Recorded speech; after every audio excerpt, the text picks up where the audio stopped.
ನಮಸ್ಕಾರ. ಇದು ತಾಲೂಕ್ ನ್ಯೂಸ್. ಸಾಮಾಜಿಕ ಸಮಾನತೆ ಸ್ಪಷ್ಟತೆ. ನಾನು ಶ್ವೇತಾ ಪಿ ಜೈನ್. ಪರಿಹಾರ ಸಮಸ್ಯೆ ನನ್ನ ಆದ್ಯತೆ ಕಾರ್ಯಕ್ರಮಕ್ಕೆ ಸ್ವಾಗತ. ಇವತ್ತು ನಾವು ಬೆಂಗಳೂರು ನಗರ ಜಿಲ್ಲೆಯ ಬೆಂಗಳೂರು ಉತ್ತರ ತಾಲೂಕಿನ ಮಾಚೋಹಳ್ಳಿ ಗ್ರಾಮ ಪಂಚಾಯಿತಿಯ ಬಗ್ಗೆ ತಿಳಿದುಕೊಳ್ಳೋಣ. ಈ ಒಂದು ಮಾಚೋಹಳ್ಳಿ ಗ್ರಾಮ ಪಂಚಾಯಿತಿಯ ಬಗ್ಗೆ ತಿಳಿದುಕೊಳ್ತಾ ಹೋದ್ರೆ ಇಲ್ಲಿನ ಒಟ್ಟು ಭೌಗೋಳಿಕ ವಿಸ್ತೀರ್ಣ 462.74 ಹೆಕ್ಟೇರ್ಗಳಷ್ಟು ಇದೆ. ಇನ್ನು ಇಲ್ಲಿನ ಒಟ್ಟು ಜನಸಂಖ್ಯೆ 6,468. ಆದ್ರೆ ಇಲ್ಲಿ ಪುರುಷರ ಪಾಲು 3,413 ಆಗಿರುತ್ತೆ. ಇನ್ನು ಮಹಿಳೆಯರ ಪಾಲು 3,055. ಇನ್ನು ಇಲ್ಲಿನ ಸಾಕ್ಷರತಾ ದರ ಲಿಟರಸಿ ರೇಟ್ ಅನ್ನ ನೋಡ್ತಾ ಹೋದ್ರೆ ಒಟ್ಟಾರೆಯಾಗಿ 72.29% ನಾವು ಕಾಣಬಹುದು. ಇನ್ನು ಪುರುಷರ ಪಾಲು 77.76% ಇದ್ರೆ ಮಹಿಳೆಯರ ಪಾಲು 66.19% ಇರುತ್ತೆ. ಇನ್ನು ಇಲ್ಲಿನ ಒಟ್ಟು ಮನೆಗಳ ಸಂಖ್ಯೆ 1,659 ಆಗಿದೆ. ಇನ್ನು 2019ರ ಅಂಕಿಅಂಶಗಳ ಪ್ರಕಾರ ಇದು ಯಲಹಂಕ ವಿಧಾನಸಭಾ ಕ್ಷೇತ್ರಕ್ಕೆ ಸೇರುತ್ತೆ. ಹಾಗೆ ಲೋಕಸಭಾ ಕ್ಷೇತ್ರ ಅಂತ ಬಂದಾಗ ಚಿಕ್ಕಬಳ್ಳಾಪುರಕ್ಕೆ ಸೇರುತ್ತೆ. ಸೊ ಈ ನಿಟ್ಟಿನಲ್ಲಿ ನೋಡ್ತಾ ಹೋದಾಗ ಪ್ರಸ್ತುತವಾಗಿ SR ವಿಶ್ವನಾಥ್ ಅವರು MLA ಆಗಿದ್ರೆ ಡಾಕ್ಟರ್ K ಸುಧಾಕರ್ ಅವರು MP ಆಗಿರ್ತಾರೆ. ಸೊ ಇದು BBMP ಇಂದ ಕೇವಲ 21 ಕಿಲೋಮೀಟರ್ ದೂರದಲ್ಲಿ ಇರ್ತಕ್ಕಂತಹ ಕಾರಣ ಮೇಜರ್ ಆಕ್ಟಿವಿಟಿಗಳು ಇಲ್ಲಿ ನಡೀತದೆ, ಎಕನಾಮಿಕ್ ಆಕ್ಟಿವಿಟಿಗಳು. ಜೊತೆಗೆ ಒಂದು ರೀತಿಯಲ್ಲಿ ಜನಸಂದಣಿ ಇರತಕ್ಕಂತಹ ಪ್ರದೇಶ, ಹಲವಾರು ಉದ್ಯೋಗಗಳಿಗೆ ಅವಕಾಶ ಸಿಗ್ತದೆ. ಜನರು ಸ್ವಾವಲಂಬಿ ಬದುಕನ್ನ ಇಲ್ಲಿ ಬದುಕ್ತಾ ಇದ್ದಾರೆ ಅಂತ ಹೇಳಿದ್ರೆ ತಪ್ಪಾಗ್ಲಿಕ್ಕಿಲ್ಲ. ಇನ್ನು ಈ ಒಂದು ಗ್ರಾಮ ಪಂಚಾಯತ್ ಅಂಡರ್ ಅಲ್ಲಿ ಒಟ್ಟಾರೆಯಾಗಿ 3 ಗ್ರಾಮಗಳು ಬರುತ್ತೆ. ಆ 3 ಗ್ರಾಮಗಳನ್ನ 20 ವಾರ್ಡ್ಗಳಾಗಿ ಡಿವೈಡ್ ಮಾಡಲಾಗುತ್ತೆ. ಆ 20 ವಾರ್ಡ್ಗಳಿಗೆ 20 ಜನ ಚುನಾಯಿತ ಪ್ರತಿನಿಧಿಗಳನ್ನ ನಾವಿಲ್ಲಿ ಕಾಣಬಹುದಾಗಿದೆ. ಇನ್ನು ಇಲ್ಲಿನ ಶಿಕ್ಷಣ ವ್ಯವಸ್ಥೆ ಅಂತ ಬಂದಾಗ ಸರ್ಕಾರಿ ಮತ್ತೆ ಖಾಸಗಿ ಎರಡೂ ಕೂಡಿ 9 ಶಾಲೆಗಳನ್ನ ನಾವು ಈ ಒಂದು ಕ್ಷೇತ್ರ ವ್ಯಾಪ್ತಿಯಲ್ಲಿ ಕಾಣಬಹುದು. ಒಟ್ಟು ಈ ಒಂದು ಅವಧಿಯಲ್ಲಿ ನಡೆದಿರತಕ್ಕಂತಹ ಸಭೆಗಳ ಸಂಖ್ಯೆ 27 ಮತ್ತು ಈ ಪಂಚಾಯತ್ ಕಾರ್ಯಾಲಯದಲ್ಲಿ ಹಾಗೆ ಹೊರಗಡೆ ಕೆಲಸ ಮಾಡ್ತಕ್ಕಂತಹ ಒಟ್ಟು ಸಿಬ್ಬಂದಿ ವ್ಯವಸ್ಥೆ 20 ಇದ್ದು, ಇಲ್ಲಿನ ಕಂದಾಯ ವ್ಯವಸ್ಥೆಯನ್ನ ನೋಡ್ತಾ ಹೋದಾಗ ಅಂದ್ರೆ ಒಟ್ಟಾರೆಯಾಗಿ ಕಲೆಕ್ಟ್ ಆಗ್ಬೇಕಾದಂತಹ ಕಂದಾಯ ಅಥವಾ ತೆರಿಗೆ, ಇದನ್ನು ನಾವು ಒಟ್ಟು ಬೇಡಿಕೆ ಅಂತ ಹೇಳಿ ಕರಿತೇವೆ. ಈ ಒಟ್ಟು ಬೇಡಿಕೆ 6,96,57,959 ಇದ್ರೆ ಇದರಲ್ಲಿ ಸಂಗ್ರಹ ಆಗಿರ್ತಕ್ಕಂಥದ್ದು 1,64,64,989 ರೂಗಳು. ಇನ್ನು ಬಾಕಿ ಉಳಿದಿರುವಂತಹದ್ದು ಬ್ಯಾಲೆನ್ಸ್ ಉಳಿದಿರುವಂತಹದ್ದು 5,59,92,969 ಇರುವಂತಹ 6 ಕೋಟಿಯಲ್ಲಿ ಕೇವಲ 1 ಕೋಟಿ ಸಂಗ್ರಹ ಆಗಿರ್ತಕ್ಕಂಥದ್ದು. ಇನ್ನು 5 ಕೋಟಿಗಳು ಬಾಕಿ ಉಳಿದಿದೆ ಅಂತ ಹೇಳ್ಬೋದು. ಇನ್ನು ಇದು ಮಾಚೋಹಳ್ಳಿ ಏನು ಗ್ರಾಮ ಪಂಚಾಯತ್ ಇದೆ, ಇದರ ಒಂದು ಕಿರು ಪರಿಚಯ ಅಷ್ಟೇ. ಇದನ್ನ ಸಂಕ್ಷಿಪ್ತವಾಗಿ ನಾವು ತಿಳ್ಕೊಳ್ಬೇಕು ಅಂತಂದಾಗ ಅಲ್ಲಿನ ಒಂದಷ್ಟು ಚುನಾಯಿತ ಪ್ರತಿನಿಧಿಗಳು ಏನಿದ್ದಾರೆ ಅವರಿಗೆ ಕರೆ ಮಾಡ್ತಕ್ಕಂತಹ ಪ್ರಯತ್ನವನ್ನ ಮಾಡೋಣ, ಅವರ ಮೂಲಕ ತಿಳಿದುಕೊಳ್ಳೋಣ ಅಂತ ಹೇಳ್ಬೋದು. ಇನ್ನು ಈ ಮಾಚೋಹಳ್ಳಿ ಗ್ರಾಮ ಪಂಚಾಯತಿ ವ್ಯಾಪ್ತಿಯ ಒಂದು ಗ್ರಾಮ ಬೈಯಂಡಳ್ಳಿ ಇದು ಒಂದು ವಾರ್ಡ್ ಆಗಿದೆ. ಇದರ ಚುನಾಯಿತ ಪ್ರತಿನಿಧಿ J ಸುಜಾತಾ ಅವರಿಗೆ ಕರೆ ಮಾಡ್ತಕ್ಕಂಥ ಪ್ರಯತ್ನವನ್ನ ಮಾಡೋಣ. J ಸುಜಾತಾ ಅವರು ಬೈಯಂಡಳ್ಳಿ ಗ್ರಾಮದ ಚುನಾಯಿತ ಪ್ರತಿನಿಧಿ ಆಗಿರ್ತಾರೆ. ಈ ಒಂದು ಬೈಯಂಡಳ್ಳಿ ಏನಿದೆ ಇದು ಕೂಡ ಮಾಚೋಹಳ್ಳಿ ಗ್ರಾಮ ಪಂಚಾಯತಿಗೆ ಸೇರಿದಂತಹ ಒಂದು ವಾರ್ಡ್, ಒಂದು ಗ್ರಾಮ ಆಗಿದೆ. J ಸುಜಾತಾ ಅವರು ಇಲ್ಲಿಯ ಚುನಾಯಿತ ಪ್ರತಿನಿಧಿ ಆಗಿರ್ತಾರೆ ಬೈಯಂಡಳ್ಳಿ ಗ್ರಾಮದ.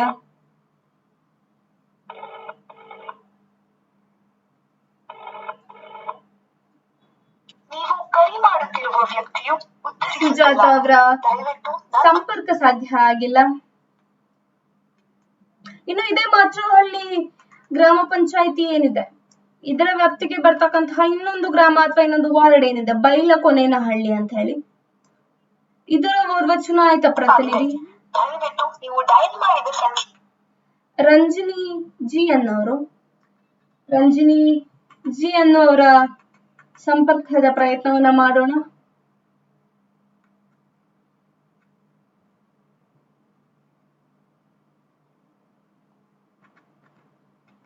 ರಂಜಿನಿ ಜಿ ಅವರು ಬೈಲಕೊನೇನಹಳ್ಳಿ ಗ್ರಾಮದ ಚುನಾಯಿತ ಪ್ರತಿನಿಧಿ.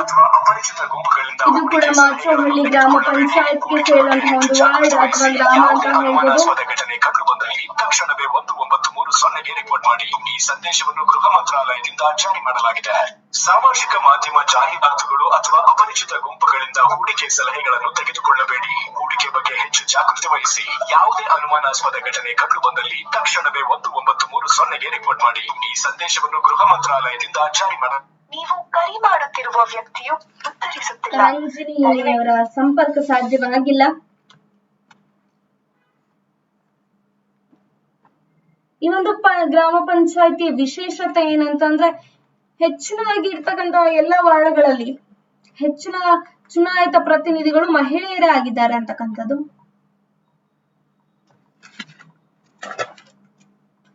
ರಂಜಿನಿ ಅವರು ಕರೆ ಮಾಡ್ತಾ ಇದ್ದಾರೆ. ಹಲೋ ಹಲೋ ಹಲೋ ಮೇಡಮ್, ಕೇಳ್ತಾ ಇದೆಯಾ? ಹಲೋ ಮೇಡಮ್, ನಾವು ತಾಲೂಕ್ ನ್ಯೂಸ್ ಇಂದ ಮಾತಾಡ್ತಾ ಇರೋದು. ಮೇಡಮ್, ಒಂದ್ 5 ನಿಮಿಷ ಫ್ರೀ ಇದ್ದೀರಾ ಮೇಡಮ್? ಒಂದಷ್ಟು ಅನುಭವಗಳನ್ನ ಹಂಚ್ಕೊಳ್ಬಹುದಾ? ಓಕೆ ಮೇಡಮ್, ಇವಾಗ ಇನ್ನೊಂದು ವರ್ಷ ಬಾಕಿ ಇದೆ, ನೀವು ಮೆಂಬರ್ ಆಗಿ 4 ವರ್ಷಗಳು ಮುಗ್ದಿದೆ. ಹೇಗ್ ಅನ್ನಿಸ್ತಾ ಇದೆ madam first of all?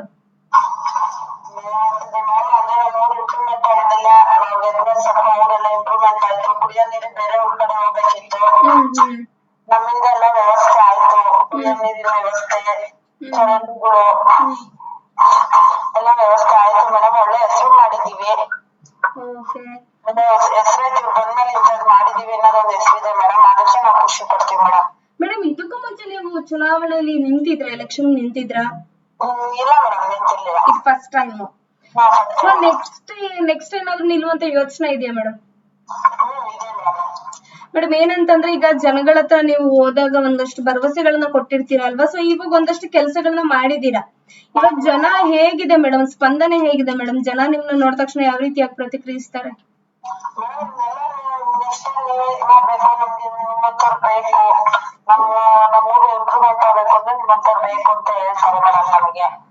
Okay madam, ಇದು ನಿಜವಾಗ್ಲೂ ಸಾರ್ಥಕತೆ ಹೊಂದತಕ್ಕಂತ ಕ್ಷಣ ಈ ಮಾತುಗಳನ್ನ ಕೇಳಿಸ್ಕೊಂಡಾಗ. ಯಾಕೆಂದ್ರೆ ಅವರು ಎಲ್ಲ ಹೌದು, ಖಂಡಿತ ಮೇಡಮ್, ಖುಷಿ ಆಯ್ತು ಮೇಡಮ್. ಇನ್ನು ನೀವು ನೀರಿನ ವ್ಯವಸ್ಥೆ ಅಂತ ಹೇಳಿದ್ರಲ್ಲ, ಈ ನಿಮ್ಮ ಗ್ರಾಮದಲ್ಲಿ ಈ ಜಲಜೀವನ್ ಮಿಷನ್ ಎಷ್ಟು ಮಟ್ಟಿಗೆ ಸಕ್ಸಸ್ಫುಲ್ ಆಗಿದೆ ಮೇಡಮ್? ಮೇಡಮ್, ಜಲಜೀವನ್ ಮಿಷನ್ ತುಂಬಾ ನೆಗ್ಲೆನ್ಸಿ ಇದೆ. ಜಲಜೀವನ್ ಮಿಷನ್ ನಾವು ಮಾಡಿಸ್ಲೇಬಾರ್ದು ಅನ್ಸ್ಬಿಟ್ಟಿತ್ತು. ಅಷ್ಟು ಬೇಜಾರ್ ಮಾಡ್ಬಿಟ್ಟಿದ್ದಾರೆ ಮೇಡಮ್. ಹೇಳಿದ ಟೈಮಿಗೆ ಕೆಲಸ ಮಾಡಿಲ್ಲ, ನೀರು ಇಲ್ಲ. ಒಂದು 3 ಮಂದಿ ಎಲ್ಲಾ ಗುಂಡಿ ಗೋಗಳು ಎಲ್ಲ ಮಾಡಿದ್ದಾರೆ. ಅಲ್ಲಿ ಆ ಜಲಜೀವನ್ ಮಿಷನ್ ಬಂದ್ಮೇಲೆ ಮಾಡಿ ರೋಡೆಲ್ಲ ಹಾಳಾಗೋಗ್ತಿದೆ ನಮಗೆ. ಮೇಡಮ್, ಇವಾಗ ಅದು ಎಲ್ಲಾ ಮನೆಗೂ ಟ್ಯಾಪ್ ವಾಟರ್ ಬರ್ತಾ ಇದೆಯಾ? ಇಲ್ಲ ಮೇಡಮ್, ಅಲ್ಲೇನೇ ಆಗಿಲ್ಲ, ಇಶ್ಯೂನೇ ಆಗಿಲ್ಲ. ಅದು ಸುಮ್ಮನೆ ಮಾಡಿ ನೀವು ಮಾಡೋದು ತುಂಬಾ ವೇಟ್ ಮಾಡಿಸ್ತಾ ಇದ್ದಾರೆ. ಜಾಗ ಕೊಟ್ಟಿಲ್ಲ ಟ್ಯಾಂಕಿಗೆ ಅಂತ. ಜಾಗ ಕೊಟ್ಟರು ಮಾಡೋದು ತುಂಬಾ ನೆಗ್ಲೆನ್ಸಿ ಮಾಡ್ತಾ ಇದ್ದಾರೆ. ಮೇಡಮ್, ಅವ್ರು ಇಂಜಿನಿಯರ್ಗಳು ಕಾಂಟ್ರಾಕ್ಟರ್ಗಳು ಏನ್ ಹೇಳ್ತಾರೆ ಇದ್ರ ಕುರಿತು? ಏನ್ ಹೇಳ್ತಾರೆ, ಬರ್ತಾರೆ ನೋಡ್ತಾರೆ, ಇಲ್ಲ ಮಾಡ್ತೀವಿ ಮಾತಾಡಿಸ್ತೀವಿ ಮಾಡ್ತೀವಿ ಅಂತಾನೆ ಏನು ಮಾಡ್ತಾನೆ ಇಲ್ಲ ಮೇಡಮ್. ಜಲಜೀವನ್ ಮಿಷನ್ ಮಾಡಿ ಊರ್ದು ಚೆನ್ನಾಗಿದ್ರು ರೋಡ್ ಎಲ್ಲ ಹಾಳು ಮಾಡಿದ್ದಾರೆ. ಇವಾಗ ರೋಡ್ಗಳದ್ದು ಗುಂಡಿಗಳನ್ನು ಮುಚ್ಚಿಲ್ವಾ? ಏನು ಮುಚ್ಚಿಲ್ಲ ಮೇಡಮ್. ಅವರು ಇಲ್ಲಿ ಜನಗಳನ್ನ ನೋಡಕ್ ಆಗ್ದಲೇ ಅವ್ರವ್ರೆ ಮುಚ್ಕೊಂಡು ಸಿಮೆಂಟ್ ಹಾಕೊಂಡಿದ್ರೆ ಎಲ್ಲ ಮಾಡಿದ್ರೆ. ಅದ್ರ ಸುಮ್ಮನೆ ಅರ್ಧ ಮಾಡ್ಬಿಟ್ಟಿದ್ದಾರೆ ಮೇಡಮ್. ಒಂದ್ಸಲ ಬರ್ಬೇಕಾದ್ರೆ ತನಿಖೆ ಮಾಡಿ. ಖಂಡಿತ ಮೇಡಮ್. ಯಾಕೆಂತಂದ್ರೆ ನಾವು ಒಂದಷ್ಟು ಗ್ರಾಮ ಪಂಚಾಯತಿಗಳಲ್ಲಿ ಇದೇ ಕಂಪ್ಲೇಂಟ್ಸ್ ಇದೆ. ತುಂಬಾ ಕಡೆ ಇಂಜಿನಿಯರ್ಗಳು ಮಾಡ್ತೀವಿ ಅಂತಾರೆ, ಆದ್ರೆ ಮಾಡೋದಿಲ್ಲ. ಇಲ್ಲ ಮೇಡಮ್, ಅದ್ರಿಂದ ಏನು ಇದಿಲ್ಲ. ನಾವು ಸುಮ್ಮನೆ ಮಾಡಿಸಿ ಯಾಕೆ ಮಾಡಿಸ್ಬಿಟ್ಟಿದೀವಿ ಅನ್ನೋಷ್ಟು ಬೇಜಾರ್ ಮಾಡ್ತಿದ್ದಾರೆ ಮೇಡಮ್ ಅವರು. ಮೇಡಮ್, ನೀವು ಒಂದ್ ಕೆಲಸ ಮಾಡಬಹುದು, ಮೇಲಧಿಕಾರಿಗಳಿಗೆ ಒಂದ್ಸಲ ಪ್ರಯತ್ನ ಮಾಡಬಹುದು ಅನ್ಸುತ್ತೆ ಮೇಡಮ್. ಮೇಲಧಿಕಾರಿಗಳಿಗೂ ಅಷ್ಟೇ ಹೇಳಿದೀವಿ. ಮತ್ತೆ ಮೀಟಿಂಗ್ ಅಲ್ಲೂ ಪಂಚಾಯತಿ ಮೀಟಿಂಗ್ ಅಲ್ಲೂ ತರಿಸಿದೀವಿ. ಮಾಡ್ತಾ ಇದೀವಿ. ಜನ ಇದ್ ಮಾಡಿಲ್ಲ. ಇದು ಜಾಗ ಕೊಟ್ಟಿಲ್ಲ, ನಾವು ಓಟ್ ಹಾಕಿ ಜಾಗ ಕೊಟ್ಟಿಲ್ಲ. ಜಾಗ ಕೊಟ್ಟರು ಮಾಡ್ತಾ ಇಲ್ಲ ಮೇಡಮ್ ಅವರು. 15 ದಿವಸದಿಂದ ಓಟ್ ಹಾಕಿಗೆ ಇವಾಗ ಕೊಡ್ತಾ ಇದಾರೆ ಅದನ್ನ. ಇಲ್ಲ, ಈಗ ಆಗಿದ್ರೆ 1 ವರ್ಷ ಆಗ್ಬೇಕಿತ್ತು ಲೆಕ್ಕಾಚಾರ ಜಲಜೀವನ್ ಮಿಷನ್. ಖಂಡಿತ ಮೇಡಮ್, ಯಾಕೆಂದ್ರೆ ಅದು 2019 ಅಲ್ಲಿ ಬಂದಿರೋ ಸ್ಕೀಮು 2024 ಮುಗಿಬೇಕು ಅದು. ಇಲ್ಲ ಮೇಡಮ್, ಅವ್ರು ತುಂಬಾ ನೆಗ್ಲೆನ್ಸಿ ಮಾಡ್ತಾ ಇದಾರೆ ಅವರು. ಸೊ ಎಲ್ಲಾ ರೀತಿಯ ಫಂಡ್ ಬಂದಿದೆ. ಈ ಕೆಳಗಡೆ ಕೆಲಸ ಮಾಡ್ತಕ್ಕಂಥವ್ರು ಸರಿಯಾಗಿ ಮಾಡ್ತಾ ಇಲ್ಲ ಇದನ್ನ. ಖಂಡಿತ ಮೇಡಮ್, ಖಂಡಿತ. ಆ ನಿಟ್ಟಿನಲ್ಲಿ ನಮ್ಮ ತಂಡ ಕೂಡ ಏನೋ ಒಂದ್ ರೀತಿಯಲ್ಲಿ ಪ್ರಯತ್ನ ಪಡುತ್ತೆ. ಖಂಡಿತ ಮೇಡಮ್. ಮತ್ತೆ ಈಗ ಟೈಮ್ ಟು ಟೈಮ್ ಸಭೆಗಳೆಲ್ಲ ಸರಿಯಾಗಿ ಆಗ್ತಾ ಇದೆಯಾ ಮೇಡಮ್ ನಿಮ್ಮ ಗ್ರಾಮ ಪಂಚಾಯತ್ ಅಲ್ಲಿ?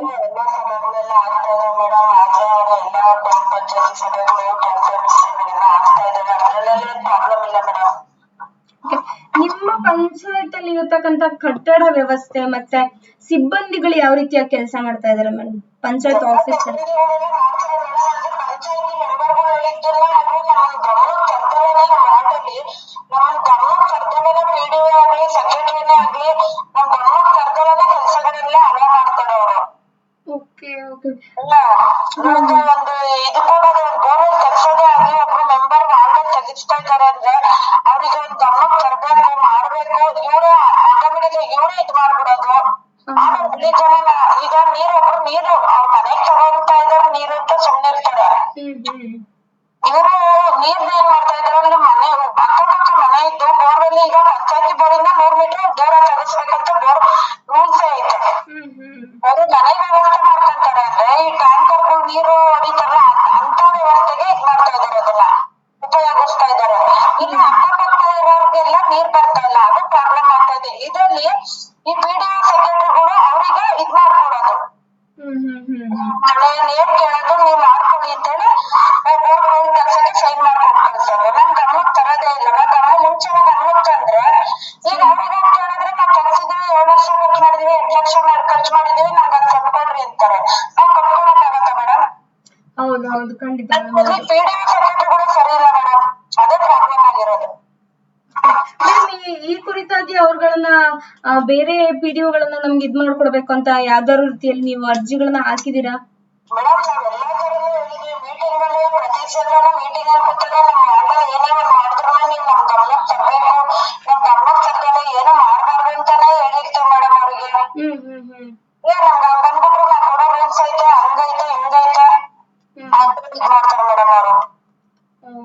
ಒಬ್ಬ ಮೆಂಬರ್ಗಳು ಒಬ್ಬ ಸಾರ್ವಜನಿಕರು ಬಂದ್ರು ಪಂಚಾಯತಿಗೆ ಅಂದ್ರೆ ಅವ್ರು ಕುತ್ಕೊಳ್ರಿ ಅಂತ ಚೇರ್ ಕೊಡೋರಿಲ್ಲ ಪಂಚಾಯತಿ ಒಳಗೆ. ಟೈಮಿಂಗ್ಸ್ ಬರ್ತಾರೆ 10 ಗಂಟೆಗೆ ಇರೋ ಡ್ಯೂಟಿನ 10:30 11 ಗಂಟೆ 12 ಗಂಟೆಗೆ ಒಬ್ಬೊಬ್ರು ಬರ್ತಾ ಇರ್ತಾರೆ. PDO ಸೆಕ್ರೆಟರಿ 12 ಗಂಟೆ 1 ಗಂಟೆ 11:30 ಹಿಂಗ್ ಬರ್ತಾನೆ ಇರ್ತಾರೆ ನಮ್ಮ ಇದ್ರಲ್ಲಿ ಪಂಚಾಯತಿ. ಪಂಚಾಯತಿ ವೇಟ್ ಮಾಡ್ಬೇಕು 11:30 12 ಗಂಟೆವರೆಗೂ. ಮೇಡಮ್ ನೀವು ಮೆಂಬರ್ಗಳು ಇದೀರಾ ಅಲ್ವಾ, ಮೆಂಬರ್ಗಳ ಮಧ್ಯೆ ಒಗ್ಗಟ್ಟಿದ್ಯಾ? ಯಾವ್ದೇ ಕೆಲಸ ಆಗ್ಬೇಕು ಅಂದ್ರೆ ಎಲ್ರು ಒಪ್ಪಿಗೆ ಕೊಡ್ತಾರೆ. ಓಕೆ, ಸೊ ನೀವೆಲ್ಲರೂ ಒಗ್ಗಟ್ಟಾಗ್ಬಿಟ್ಟು ಅವ್ರಿಗೆ ಒಂದಷ್ಟು ರೀತಿಯಲ್ಲಿ ನೀವು ಚಾರ್ಜ್ ಮಾಡ್ಬೋದು ಅನ್ಕೋತೀನಿ ಮೇಡಮ್. ಅಧ್ಯಕ್ಷ ಒಂದ್ ದಿವಸ ತಾನೆ ತಗ್ಬಿಡ್ರಿ ಅಯ್ಯೋ ಇನ್ನೇನ್ ಇನ್ನೊಂದ್ 6 ತಿಂಗ್ಳಿಗೆ ತಗ್ಬಿಡ್ರಿ ಇನ್ನೊಂದ್ 3 ತಿಂಗ್ಳಿಗೆ ತಗ್ಬಿಡ್ರಿ ಅವ್ರ ಬಗ್ಗೆ ತಲೆ ಕೆಡ್ಸ ಅವ್ರು ಬಂದವ್ರು ಹೋದವ್ರು ಅಂತ ಅನ್ಕೊಳ್ಳೋರ್ಗೆ ಏನ್ ಹೇಳಕ್ಕಾಗತ್ತೆ ಮೇಡಮ್? ಖಂಡಿತ ಮೇಡಮ್. ಹೌದು, ಇಂಥವ್ರಿಗೆ ಏನ್ ಹೇಳಕ್ಕಾಗತ್ತೆ ಹೇಳಿ? ಹೌದು, ಎಲ್ರ ನಡುವೆ ಒಗ್ಗಟ್ಟಿಂದ ಕೆಲಸ ಮಾಡಿದಾಗ ಇದು ಇಂಥ ಸಮಸ್ಯೆಗಳು ಬರೋದಿಲ್ಲ. ಯಾರೋ ಒಬ್ರು ಸಪೋರ್ಟ್ ಮಾಡ್ತಾರೆ ಅಂದ ತಕ್ಷಣ ಅವರು ಅದರ ಲಾಭವನ್ನ ಪಡ್ಕೊಳ್ತಾರೆ.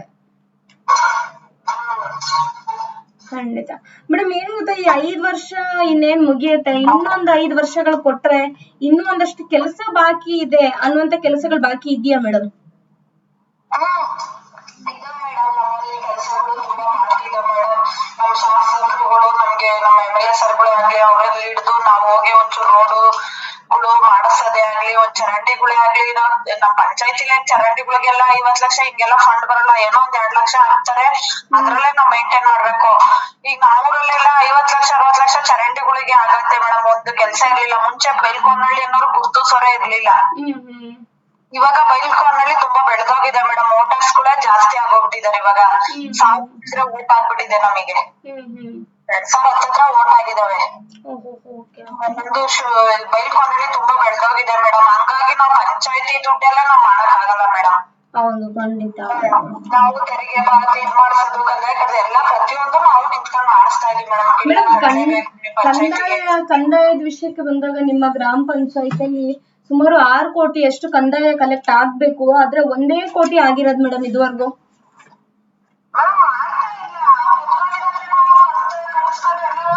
ಮೀಟಿಂಗ್ ಅಲ್ಲಿ ಒಂದಿಷ್ಟು ಮನೆಯವ್ರು ಕಲೆಕ್ಟ್ ಮಾಡ್ತಾರೆ ಕಟ್ಟಿಸ್ಕೊಂತಾರೆ. ಹೋಗ್ಬೇಕು ಮಾಡ್ಬೇಕು ಅನ್ನೆಲ್ಲ ನಾವು ಮೆಂಬರ್ಗಳು ಪ್ರತಿಯೊಬ್ಬರು ಮನೆ ಮಕ್ಳಿಗೆ ಹೋಗಿ ಹೇಳಕ್ಕಾಗತ್ತೆ ಮೇಡಮ್? ಅವರು ಬಿಲ್ ಕಲೆಕ್ಟರ್ ಇಬ್ರು ಇದಾರೆ ನಮ್ಮ ಪಂಚಾಯತಿಲಿ. ಹೌದು, ಅವ್ರು ಹೋಗ್ಬೇಕಲ್ವಾ, ಕೇಳ್ಬೇಕು ಯಾರ್ ಕಟ್ಟಲ್ಲ ಏನು ನೀವು ಅಂತ ಹೇಳಿ ಅಂತ. ಹೌದು, ಇವರು ಬಹುಶಃ ಜನರ ಬಳಕೆಗೆ ಬಂದ್ರೆ ಅವರು ಕೂಡ ಕಟ್ಟುತ್ತಾರೆ. ಇವ್ರು ಹೋಗದೆ ಇದ್ರೆ ಜನರು ಕೂಡ ಅಸಡ್ಡೆ ಮಾಡೋದಕ್ಕೆ ಶುರು ಮಾಡ್ತಾರೆ. ಪಂಚಾಯತಿಲಿ ನಮ್ಮ ಬಡವರಲ್ಲಿ ಪಂಚಾಯತಿ ಅಂದವ್ರಿಗೆ ಇನ್ನೂ ಒಂದ್ 2-3 ಕಡೆ ಲೇಔಟಿಗೆ ನೀರೇ ಕೊಟ್ಟಿಲ್ಲ ಮೇಡಮ್. ಹಂಗಾಗಿ ನಾವು ಸ್ವಂತ ಬೋರಿಂದಾನೆ ನಾವು ಕೊಡ್ತಿದೀವಿ. ಅಲ್ಲೋಗಿ ಇದು ಕಂದಾಯ ಕಟ್ರಿ ಅಂದ್ರೆ ಅವ್ರು ಕಟ್ಟಲ್ಲ ಮೇಡಮ್. ಇವ್ರು ಬಂದು ನೀರಿನ ವ್ಯವಸ್ಥೆ ಎಲ್ಲ ಮಾಡ್ಕೊಂಡ್ ಬಿಟ್ರೆ ಅವ್ರು ಕಂದಾಯ ಕಟ್ತಾರೆ. ಹೌದು, ಖಂಡಿತ. ಮೇಡಮ್, ಮತ್ತೆ ಈಗ ಏನು MLA ಹತ್ರ ಎಲ್ಲ ಹೋಗ್ಬೇಕು ಅಂತ ಮಾತಾಡಿದಾಗ ನನಗೆ ನೆನಪಾಯ್ತು, MLA ಗಳೆಲ್ಲ ಹೇಗ್ ಪ್ರತಿಕ್ರಿಯಿಸ್ತಿದ್ದಾರೆ ನಿಮ್ಗೆ ಅದೊಂದು ಕೆಲಸ ಇತ್ತು? MLA ಸರ್ ಒಬ್ರು ಇದಾರಲ್ಲ, ನಮ್ಮ ಏರಿಯಾಗಳಿಗೆ ಆಗ್ಲಿ ಒಂದು ಪಂಚಾಯತಿಗಳಿಗೆ ಆಗ್ಲಿ ಹಿಂಗಿಂದ ಒಂದ್ ತೊಂದ್ರೆ ಆಗೈತೆ, ಈ ತರ ಪ್ರಾಬ್ಲಮ್ ಐತೆ ಅಂದ್ರೆ ಆಯ್ತು ನಾವ್ ಯಾವಾಗ ಬರೋ ಫಂಡ್ ಹಾಕೊಡ್ತೀವಿ ಮಾಡ್ಕೊಡ್ತೀವಿ ಅಂತ ಹೇಳಿ, ರೋಡ್ಗಳೇ ಆಗ್ಲಿ ಒಂದ್ ಚರಂಡಿಗಳೇ ಆಗ್ಲಿ ನಮ್ ಪಂಚಾಯತಿಲಿ ಫಂಡ್ ಅಲ್ಲಿ ಸಾಕಾಗ್ದಿದ್ದನ್ನ ನಾವ್ MLA ಸರ್ ಹತ್ರನೇ ಹೋಗ್ಬಿಟ್ಟು ಇದ್ ಮಾಡಿದ್ವಿ ಮೇಡಮ್. ಸರ್ ವಿಶ್ವನಾಥ್ ಸರ್ ನಮ್ಗೆ ಯಾವ ಕೆಲ್ಸಕ್ಕೂ ಅವರು ರೆಸ್ಪಾನ್ಸ್ ಮಾಡ್ತಾರೆ ಮೇಡಮ್, ಯಾವ್ದಕ್ಕೂ ಇಲ್ಲ ಅಂತ ಹೇಳಲ್ಲ ಮೇಡಮ್. ಮೇಡಮ್, ಈ ಡಾಕ್ಟರ್ ಕೆ ಸುಧಾಕರ್ ಅವರು ಯಾವ ರೀತಿಯಾಗಿ ಪ್ರತಿಕ್ರಿಯಿಸ್ತಾರೆ? MP ಮೇಡಮ್ ಸುಧಾಕರ್ ಗೆದ್ದಾಗಿಂದ ಇಲ್ಲ ಬಂದೇ ಇಲ್ಲ ಬಿಡಿ. ಓಕೆ. ಅವ್ರು ಯಾರು ಅನ್ನೋರು ನಮ್ ಜನಕ್ ಗೊತ್ತಿಲ್ಲ. ಓಟ್ ಹಾಕ್ಬಿಟ್ಟಾದ್ರು ಅವ್ರು ಯಾರು ಅಂತಾನೆ ಅವ್ರಿಗೆ ಗೊತ್ತಿಲ್ಲ. ಯಾರಿಗೋ ಓಟ್ ಹಾಕಿದೀವಿ ಅಂತ ಬಿಟ್ಟಿದ್ದಾರೆ ಅಷ್ಟ್ರು. ಅವ್ರು ಯಾರು ಅಂತ ಯಾರಿಗೂ ಗೊತ್ತಿಲ್ಲ ಬಿಡಿ. ಅವ್ರು ಬಂದೇ ಇಲ್ಲ ಬಿಡಿ ಸುಧಾಕರ್ ಅವ್ರು. ಸೊ MLA ಕಡೆಯಿಂದ ಒಳ್ಳೆ ರೀತಿಯಲ್ಲಿ ಕೆಲಸಗಳಾಗ್ತಾ ಇದೆ. ಆಗ್ತಾ ಇದೆ ಮೇಡಮ್. MLA ಸರ್ಕಾರದಿಂದ ಒಳ್ಳೇದಾದ್ರೆ ಈ ನಡುವೆ ಈ ಒಂದ್ ವರ್ಷದಿಂದ ನಮ್ಗೆ ಯಾವ ಫಂಡ್ ಬಂದಿಲ್ಲ. ಇವಾಗ ಸರ್ಕಾರ ಬೇರೆ ಇದರಿಂದ ಒಂದ್ ರೋಡಿಗೆ ಆಗ್ಲಿ ಯಾವ್ದಕ್ಕೆ ಆಗ್ಲಿ ಯಾವ ಫಂಡ್ ತರನು ಬಂದಿಲ್ಲ ಮೇಡಮ್. ಮೇಡಮ್, ಇನ್ನೊಂದು ಏನಂತಂದ್ರೆ ಈಗ ಶಾಲೆ ಮತ್ತೆ ಏನ್ ಅಂಗನವಾಡಿಗಳಿದೆ ನಿಮ್ಮ ಗ್ರಾಮದಲ್ಲಿ, ಅಲ್ಲಿ ಟೀಚರ್ ವ್ಯವಸ್ಥೆ, ಬಿಸಿ ಊಟದ ವ್ಯವಸ್ಥೆ, ಆಯಾಗಳ ವ್ಯವಸ್ಥೆ ಎಲ್ಲ ಹೇಗಿದೆ ಮೇಡಮ್? ಇಲ್ಲ ಮೇಡಮ್, ನಾವು ಅಂಗನವಾಡಿಲಿ ಮಕ್ಳು ಕಮ್ಮಿನೇ ಮೇಡಮ್. ಮಕ್ಳು ಕಮ್ಮಿ ಇರೋದ್ರೆಲ್ಲ ಚಿಕ್ಕ ವಾತಾವರಣದಲ್ಲಿ ಇದ್ ಮಾಡ್ತಾ ಇದೀವಿ. ಅಂಗನವಾಡಿಲಿ ಅದೇ ಏನಾದ್ರು ಚಿಕ್ಕ ಪುಟ್ಟ ಕೆಲಸ ಇದ್ರೆ ನಾವ್ ಪಂಚಾಯತಿ ಫಂಡಲ್ಲೇನೆ ಮಾಡಿಸಿ ಕೊಡ್ತೀವಿ ಮೇಡಮ್. ಮೇಡಮ್, ಟೀಚರ್ಸ್ ಎಲ್ಲ ಸರಿಯಾಗಿ ಬರ್ತಾ ಇದಾರಾ? ಟೀಚರ್ಸ್ಗಳು ಟೀಚರ್ಸ್ ಗಳೆಲ್ಲ ಇದಾರೆ ಮೇಡಮ್. ಟೀಚರ್ಸ್ಗೆ ಪ್ರಾಬ್ಲಮ್ ಇಲ್ಲ ನಮ್ಮ ಇದ್ರಲ್ಲಿ. ಸ್ಕೂಲಲ್ಲೇ ಆಗ್ಲಿ ಮಕ್ಳು ಸುಮಾರು ಜನ ಏನಿಲ್ಲ ಮೇಡಮ್. ಮಕ್ಳು ಸರ್ಕಾರಿ ಶಾಲೆ 3 ಜನ ಇದೆ ಸ್ಕೂಲಲ್ಲಿ. ಅಂಗನವಾಡಿಲಿ ಒಂದ್ 10-12 ಜನ ಹುಡುಗರು ಬರ್ತಾರೆ. ಅವಕ್ಕೆಲ್ಲ ಟೀಚರ್ ನಮ್ಮೂರು ಊರಿನ ಟೀಚರ್ ಆಗಿರೋದ್ರಿಂದ ವ್ಯವಸ್ಥೆ ಚೆನ್ನಾಗಿದೆ. ಈಗ ಸ್ಕೂಲಲ್ಲಿ ಬೇರೆ ಕಡೆಯಿಂದ 2 ಟೀಚರ್ ಬರ್ತಾರೆ. ಹಂಗ ವ್ಯವಸ್ಥೆ ಚೆನ್ನಾಗಿದೆ ಮೇಡಮ್. ಇರೋದ್ರಲ್ಲಿ ಮೇಂಟೈನ್ ಮಾಡ್ಕೊಂಡು ಹೋಗ್ತಾ ಇದಾರೆ. ಸ್ಕೂಲಿನ ಜಾಗ ನಮಗೆ ಸ್ಕೂಲ್ ದೊಡ್ಡದಾದ್ರೆ ನಮ್ದು ಇಲ್ಲಿ ಸ್ಕೂಲ್ ಜಾಗ ಕೊಟ್ಟಿದಾರೆ ಮೇಡಮ್. ಜಾಗ ಕೊಟ್ಟಿರೋದ್ರನ್ನ ಬಂದು ನಿರೂಪಿಸ್ಬಿಟ್ಟು ಅವ್ರ ಸ್ಕೂಲ್ ಯಾವ್ದು ಮಾಡ್ಕೊಡಕ್ಕೆ ಇದ್ ಮಾಡ್ತಾ ಇಲ್ಲ. ಅದೇ ಪ್ರಾಬ್ಲಮ್ ಆಗಿರೋದು ನಮ್ಮ ಊರಲ್ಲಿ. ಜಾಗ ಮೆನ್ಷನ್ ಆಗಿದೆ. ಈಗ ಅದನ್ನ ಇದ್ ಮಾಡಿ ಒಬ್ರು ಸರ್ಗಳಾಗ್ಲಿ EO ಸರ್ಗಳಾಗ್ಲಿ ಬಂದು ಸ್ಕೂಲ್ ಜಾಗ ಐತೆ ಇದೈತೆ ಅಂತ ಹೇಳಿ ಬಂದು ಮಾಡ್ಕೊಡೋ ವ್ಯವಸ್ಥೆ ಯಾರು ಮುಂದುವರಿತಾ ಇಲ್ಲ ಮೇಡಮ್. ಇಲ್ಲಿ ನಮ್ಗೆ ಊರೊಳಗೈತೆ, ಬೈಲ್ಕೊನಹಳ್ಳಿ ಊರೊಳಗ ಸ್ಕೂಲ್ ಐತೆ. ಮೇಲ್ಗಡೆ ಜಾಗ ಮೆನ್ಷನ್ ಆಗಿದೆ ಸ್ಕೂಲಿಗೆ. ಇಷ್ಟ ಎಕರೆ ಅಂತ ಆಗಿದೆ. ಅದು ಸ್ಕೂಲ್ ಆದ್ರೆ ಎಲ್ಲಾ ಸುತ್ತಮುತ್ತ ಕಡೆ ಇರಲ್ಲೆಲ್ಲ ಬರ್ತಾರೆ. ಆ ಕಡೆ ಮೇಲ್ಗಡೆ ಎಲ್ಲ ಬಡವರು ಎಲ್ಲ ತುಂಬಾ ಜನ ಇದಾರೆ. ಕಡೆಯಿಂದ ಎಲ್ಲ ಸ್ಕೂಲಿಗೆ ತುಂಬಾ ಜನ ಆಗ್ತಾರೆ ಮೇಡಮ್. ಮತ್ತೆ ಆಶ್ರಯ ಯೋಜನೆಗೆ ಒಂದು ಸೈಟ್ ತಂದು ಬಗೆಹರಿಸ್ಕೊಟ್ಟಿಲ್ಲ ನನಗೆ. ಏನ್ ಮೇಡಮ್, ಏನ್ ಸಮಸ್ಯೆ ಮೇಡಮ್ ಅದು? ಮೇಡಮ್ ಅದೇನು ಪ್ಲಾನಿಂಗ್ ಸರಿ ಇಲ್ಲ ಅಂತಾರೆ, ಏನು ಇಲ್ಲ ಅಂತಾರೆ. ಒಂದ್ಸತಿ EO ಸರ್ ಆಗ್ಲಿ ಬಂದು ನೋಡಿ ಯಾವ ತರ ಏನು ಯಾವ ತರ ಪ್ಲಾನಿಂಗ್ ಹಾಕವ್ರೆ ಏನ್ ಮಾಡಿದ್ರೆ ಪತ್ರ ಎಲ್ಲ ಮೆನ್ಷನ್ ಮಾಡ್ಬಿಟ್ಟಿದೀವಿ. ಅದನ್ನ ಬಂದು ಯಾವ ತರ ಮೆನ್ಷನ್ ಮಾಡ್ಬೇಕು, ಯಾವ ತರ ರೋಡ್ ಇದ್ ಮಾಡ್ಬೇಕು ಅಂತಾನೆ ನಮ್ಗೆ ಇದ್ ಮಾಡ್ತಾ ಇಲ್ಲ ಮೇಡಮ್. ಸೊ ಅಧಿಕಾರಿಗಳ ಸ್ಪಂದನೆ ಟೋಟಲ್ ಆಗಿ ಕೆಳಗಿನ ಮಟ್ಟದಿಂದ ಮೇಲಿನ ತನಕ ಸರಿ ಇಲ್ಲ ಇಲ್ಲಿ ನೀವೇ ಹೇಳ್ತಾ ಇರೋದನ್ನ ಅಬ್ಸರ್ವ್ ಮಾಡಿದಾಗ. ಯಾಕಂದ್ರೆ ಗ್ರಾಮ ಪಂಚಾಯತ್ ಅಲ್ಲಿ ಕೂಡ ಅದೇ ರೀತಿ ಮಾಡ್ತಾ ಇದ್ದಾರೆ. ನಾವು ನಮ್ ಕೈಲಾದಷ್ಟು ವ್ಯವಸ್ಥೆ ನಾವು ಮಾಡಿದ್ವಿ ಮೇಡಮ್. ಅದನ್ನ ಅಧಿಕಾರಿಗಳು ನಮಗೆ ಮಾಡ್ಕೊಡ್ತಾ ಇಲ್ಲ. ಅದೇ ಪ್ರಾಬ್ಲಮ್ ಆಗಿರೋದು. ಖಂಡಿತ ಮೇಡಮ್. ಹೌದು, ಅಧಿಕಾರಿಗಳು ಮಾಡ್ಕೊಡ್ತಾ ಇಲ್ಲ. ಬಂದು ಇದ್ರ ಸೈಟ್ಗಳು ಆಶ್ರಯ ಯೋಜನೆ ಸೈಟ್ಗಳು ಸುಮಾರು ಒಂದ್ 85-90 ಸೈಟ್ಗಳು ಆಗಿದಾವೆ ಮೇಡಮ್. ಅದು ಜಾಗ ಎಲ್ಲ ಆಗೈತೆ. ಎಲ್ಲ ಮಾಡೋರು ಬಂದ್ರು JCB ಹೊಡ್ಸ್ರು ಎಲ್ಲ ಮಾಡಿದ್ರು ಪ್ಲಾನಿಂಗ್ ಸರಿ ಇಲ್ಲ ಅಂತ ಸುಮ್ಮನಾಗ್ಬಿಟ್ಟಿದ್ದಾರೆ. ಈಗ ಅದೊಂಚೂರು ನಿಂತ್ಕೊಂಡು ಯಾವ ತರ EO ಸರ್ ಬರ್ತಾರೆ, ಯಾವಾಗ ಒಂದ್ ಮೀಟಿಂಗ್ ಅಲ್ಲಿ ಬರ್ತಾರೆ, ಆ ಟೈಮಲ್ಲಿ ಬರ್ತಾರೆ, ಹಂಗೆ ಹೋಗ್ಬಿಡ್ತಾರೆ. ಯಾವ ಮೆಂಬರ್ಗಳಿಗೂ ಕೈಗೂ ಸಿಕ್ಕಿಲ್ಲ. ಸರ್ ಅಂದ್ರೆ ಯಾರು ಅಂತಾನೆ ಗೊತ್ತಿಲ್ಲ. ಹಳಬ್ರು ರಮೇಶ್ ಅವ್ರನ್ನವ್ರು ಇದ್ರೆ ಈಗ ಯಾರಿದ್ದಾರೆ ಅನ್ನೋದೇ ಗೊತ್ತಿಲ್ಲ. ಆ ತರ ಆಗ್ತಿದೆ ವ್ಯವಸ್ಥೆ. ಮೇಡಮ್, ಈ ಆಶಾ ವರ್ಕರ್ಗಳು ಮತ್ತೆ ಈ ಪ್ರಾಥಮಿಕ ಆರೋಗ್ಯ ಕೇಂದ್ರಗಳು ಇರುತ್ತಲ್ಲ ಒಂದೊಂದು ಗ್ರಾಮಕ್ಕೆ, ಅದ್ರ ವ್ಯವಸ್ಥೆ ಹೇಗಿದೆ ಮೇಡಮ್? ಅಲ್ಲಿ ಡಾಕ್ಟರ್ಗಳು ಸಿಸ್ಟರ್ಗಳು ಬರ್ತಾರಾ? ಮೇಡಮ್ ಸಿಸ್ಟರ್ಗಳೇನು ಇಲ್ಲ ನಮ್ಮ ಇದ್ರಲ್ಲಿ. ಡಾಕ್ಟರ್ಗಳೆಲ್ಲ ಇದ್ದಾರೆ. ಸಿಸ್ಟರ್ ಒಬ್ರು ಬರ್ತಾರೆ ತಿಂಗಳಿಗೆ 15 ಇಸ್ಕೊಬಿಡು, ತಿಂಗಳಿಗೆ 5 ತಿಂಗಳಿಗೆ 6 ತಿಂಗಳಿಗೆ ಬಂದು ಇಲ್ಲಿ ಇದ್ ಮಾಡ್ತಾರೆ. ಏನೋ ಒಬ್ರು ಇದಾರಂತೆ ಮೊದ್ಲು ವ್ಯವಸ್ಥೆ ಹಾಸ್ಪಿಟಲ್ ಏನೇನೆ ಹೇಳ್ಕೊಳಂಗೇನಿಲ್ಲ ಮೇಡಮ್. ಅಲ್ಲಿರೋ ಹಾಸ್ಪಿಟಲ್ ಅವರೇ ಕ್ಲೀನಿಂಗ್ ಮಾಡ್ಕೊಳಲ್ಲ. ಅವ್ರೆಲ್ಲ ಗ್ರಾಮ ಪಂಚಾಯತಿ ಕಳ್ಸ್ರಿ ಅಂತ ಅಂತಾರೆ. ಪಂಚಾಯತಿರೆಲ್ಲ ಹಾಸ್ಪಿಟಲ್ ಎಲ್ಲ ಕ್ಲೀನ್ ಮಾಡಕ್ ಹೋಗ್ತಾರೆ ಮೇಡಮ್ ಸ್ಲೀಪರ್ಗಳು. ಆಮೇಲೆ ನಮ್ಮೂರಲ್ಲಿ ಕಸದೊಂದು ಇರ್ಲಿಲ್ಲ. ಈಗ ಇದಕ್ಕೆ ದುಡ್ಡು ಕೊಟ್ಟು ಜಾಗ ತಗೊಂಡು ನಾವು ಈಗ ಕಸ ವಿಲೇವಾರಿ ಮಾಡೋದ್ ಮನೆಗೆ ಕಸ ಇಸ್ಕೊಂಡು ಒಡೆ ಕಸ ಬೇರೆ ಹಸಿ ಕಸ ಬೇರೆ ಅದೊಂದು ಇದ್ ಮಾಡಿದೀವಿ ಇವಾಗ. ಈಗ ಒಂದು ವಾರದಿಂದ ಫೆಬ್ರವರಿ 2ನೇ ತಾರೀಕಿಂದ ಅದೊಂದು ಇವಾಗ ನಮ್ಗೆ ಊರೊಳಗೆ ಅದೊಂದು ವ್ಯವಸ್ಥೆ ಆಯ್ತು. ಹಾಸ್ಪಿಟಲ್ ಅಲ್ಲಿ ನೀಟ್ನೆಸ್ ಇಲ್ಲ ಮೇಡಮ್. ಒಂದ್ಸತಿ ಬಂದ್ ನೀವ್ ನೋಡಿದ್ರೆ ಗೊತ್ತಾಗತ್ತೆ ಗೌರ್ಮೆಂಟ್ ಹಾಸ್ಪಿಟಲ್ ಯಾವ ತರ ಇಟ್ಕೊಂಡಿದಾರೆ ಅವರು ಅಂತ. ಅಲ್ಲಿರೋ ಜಾಗ ಹೇಳ್ಕೊಂಡಿಲ್ಲ ಅವರು, ಅಷ್ಟು ವ್ಯವಸ್ಥೆ ಇಲ್ಲ ಅಲ್ಲಿ. ಆಶಾ ವರ್ಕರ್ಗಳು ಏನ್ ಮೇಡಮ್? ಆಶಾ ವರ್ಕರ್ಸ್ ಏನಿದೆ, ಆಶಾ ಕಾರ್ಯಕರ್ತೆಯರು ಒಂದೊಂದ್ ಊರಿಗೆ ಒಬ್ಬೊಬ್ರು ಒಂದೊಂದ್ ವಾರ್ಡಿಗೆ ಒಬ್ಬೊಬ್ರು ಇದ್ದಾರೆ ಮೇಡಮ್. ಅವ್ರ ಕೆಲ್ಸಗಳು ಸರಿಯಾಗಿ ಆಗ್ತಾ ಇದೆ. ಕೆಲ್ಸಗಳೇನ್ ಮೇಡಮ್ ಯಾವಾಗ ಬರ್ತಾರೆ, ಅವ್ರು ಫೋಟೋ ಬೇಕಾದಾಗ ಒಂದ್ ಫೋಟೋ ಬರ್ತಾರೆ, ತಗೊಂತಾರೆ ಹೋಗ್ತಾರೆ. ಓಕೆ ಮೇಡಮ್, ಒಂದಷ್ಟು ಮಾಹಿತಿಗಳನ್ನ ನೀಡೋದಕ್ಕೆ ಧನ್ಯವಾದ. ಇದು ಒಂದಷ್ಟು ಜನರಿಗೆ ತಲುಪಿದಾಗ ಒಂದಷ್ಟು ಬದಲಾವಣೆಗಳ ನಿರೀಕ್ಷೆಯಲ್ಲಿದ್ದೀವಿ ನಾವುನು. ನಮ್ಮ ತಂಡ ಕೂಡ ನಿಮ್ಗೆ ಸಹಕರಿಸುತ್ತೆ ಅಂತ ಹೇಳಿ ಧನ್ಯವಾದ madam. Thank you ma'am, thank you so much.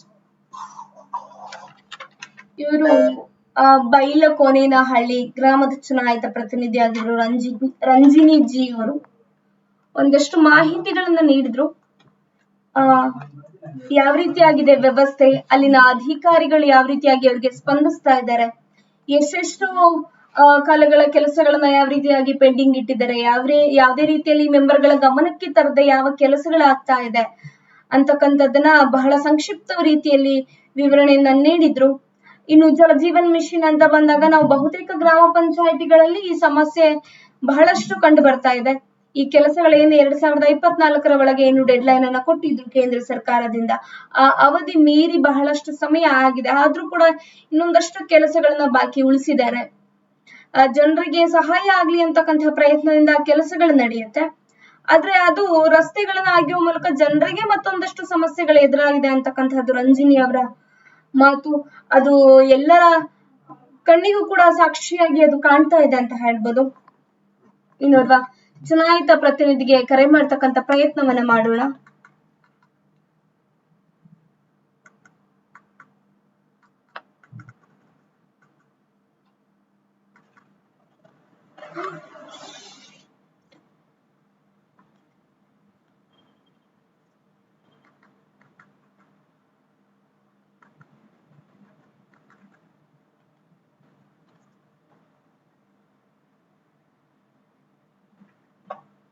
ಇವರು ಮಾಚೋಹಳ್ಳಿ ವಾರ್ಡ್ ನಂಬರ್ 3 ಚುನಾಯಿತ ಪ್ರತಿನಿಧಿ ಮಹೇಶ್ ಎಂ. ಹಲೋ ಸರ್, ನಮಸ್ತೆ. ನಾವು ತಾಲೂಕ್ ನ್ಯೂಸ್ ಇಂದ ಮಾತಾಡ್ತಾ ಇರೋದು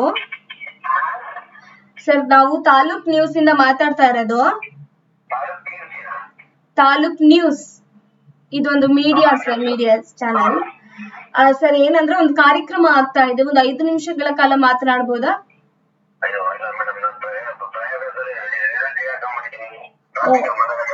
okay sir, okay, thank you.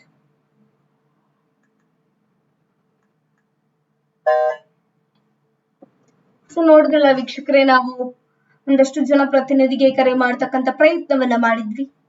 ಒಂದಷ್ಟು ಜನರ ಸ್ಪಂದನೆಯನ್ನ ನೀಡಿದ್ರು. ಕೆಲವರು ಒಂದಷ್ಟು ಕಾರಣಾಂತರಗಳಿಂದ ಕಾರ್ಯಕ್ರಮವನ್ನ ಭಾಗವಹಿಸೋದಕ್ಕೆ ಸಾಧ್ಯವಾಗ್ಲಿಲ್ಲ. ಯಾಕೆಂತಂದ್ರೆ ಇನ್ನೇನು ಕೇವಲ 1 ವರ್ಷಗಳ ಕಾಲ ಉಳಿದಿದೆ. ಅವರ ಅವಧಿಯಲ್ಲಿ ಒಂದಷ್ಟು ಕಾಮಗಾರಿಗಳು ಅಪೂರ್ಣಗೊಂಡಿರೋದ್ರಿಂದ ಅವುಗಳ ಪೂರ್ಣಗೊಳಿಸುವಿಕೆಯಲ್ಲಿ ಅವರು ಕೂಡ ನಿರತರಾಗಿದ್ದಾರೆ ಅಂತ ಹೇಳ್ಬೋದು. ಸೊ ಏನು ಎಲ್ಲಾ ಗ್ರಾಮ ಪಂಚಾಯಿತಿಗಳಲ್ಲೂ ಒಂದು ರೀತಿಯಲ್ಲಿ ಮೂಲ ಸಮಸ್ಯೆ ಅಂತ ಅಂದ್ರೆ ಈಗ ಸದ್ಯಕ್ಕೆ ಜಲಜೀವನ್ ಮಿಷನ್ ಇದಾಗ್ಲೇ ಮುಗಿಬೇಕಾಗಿದ್ದು, ಆದ್ರೂ ಕೂಡ ಈ 1 ವರ್ಷಗಳ ನಂತರವೂ ಕೂಡ ಅದು ಪೂರ್ಣಗೊಳ್ಳಿಲ್ಲ ಅಂತಕ್ಕಂಥದ್ದು ಬಹುಶಃ ನಿರಾಶಾದಾಯಕವಾದ ವಿಷಯ. ಮುಂದಿನ ದಿನಗಳಲ್ಲಿ ಆ ಕೆಲಸಗಳೆಲ್ಲವೂ ಕೂಡ ಪೂರ್ಣಗೊಳ್ಳಲಿ ಅಂತಕ್ಕಂಥದ್ದು ನಮ್ಮ ಭರವಸೆ. ಇನ್ನೂ ಒಂದಷ್ಟು ಗ್ರಾಮ ಪಂಚಾಯಿತಿಗಳ ಜೊತೆ ಮತ್ತೊಂದಷ್ಟು ಕಾರ್ಯಕ್ರಮಗಳಲ್ಲಿ ಸಿಗೋಣ. ಈ ಕಾರ್ಯಕ್ರಮವನ್ನ ಇಲ್ಲಿಗೆ ಮುಗಿಸ್ತೇನೆ. ಇನ್ನಷ್ಟು ಸುದ್ದಿಗಳಿಗಾಗಿ ನೋಡ್ತಾ ಇರಿ ತಾಲೂಕ್ ನ್ಯೂಸ್, ಸಾಮಾಜಿಕ ಸಮಾನತೆ, ಸ್ಪಷ್ಟತೆ.